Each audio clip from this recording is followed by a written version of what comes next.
Big பாஸ்ல இன்னைக்கு பார்த்தீங்கன்னா, நிக்சன் வெளியேற போறாரு அப்படிங்கிற மாரி தெரியுது. அதுக்கு முன்னாடி கமலஹாசன் வந்து எல்லாத்துக்கும் என்ன செய்றாரு, உங்களுக்கான பட்டப்பேர் என்னென்னன்னு சொல்லுங்க.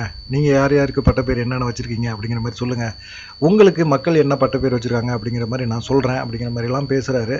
அவர் பேச்செல்லாம் கேட்டுட்டு அவங்கலாம் வந்து ஒரு மாரியா முழிச்சுக்கிட்டு திரு திருன்னு முழிச்சுக்கிட்டே இருக்கிறாங்க. இந்த மாரி சூழ்நிலையில கூல் சுரேஷ் நேத்து வெளியேறினவரு சும்மா இல்லாம பிரதீப் வந்து ரெட் கார்டு குடுத்து வெளியேறதுக்கு மிக முக்கியமான காரணம் யாருன்னு கேட்டீங்கன்னா, மாயா பூர்ணிமா தாங்க. அவங்க பேரும் தான் ரொம்ப ஸ்ட்ராட்டஜி பண்ணி பயங்கரமான கேம் விளையாடுறாங்க அப்படின்னு சொல்றாங்க. ஆனா வந்து விசித்ரா வந்து வெளிய வரும்போது கூட வச்சு கலாய்ன்னு கலாய்ச்சிட்டு வந்தாப்புல கூல் சுரேஷ். இதெல்லாம் பார்க்கும்போது விசித்ரா ரொம்ப போயிட்டாங்க.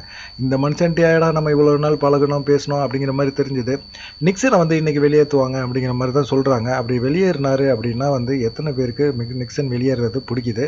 நிக்சன் வெளியேறினா நல்லது அப்படின்னு எத்தன பேர் நினைக்கிறீங்க? கேம் வந்து எப்படி போகும் நிக்சனுக்கு அப்புறம், வெளியேறினதுக்கு அப்புறம் அப்படின்னு தெரியல. இந்த வாரம் வந்து நாமினேஷன்ல எல்லாத்தையுமே கொண்டாந்து கமலஹாசன் போட்டு விட்டாரு. கமலஹாசன் அதான் ஒரு நல்ல காரியத்த செஞ்சிருக்கிறாரு. பார்க்கலாம் மக்கள் என்ன தீர்ப்பு குடுப்பாங்கன்னு.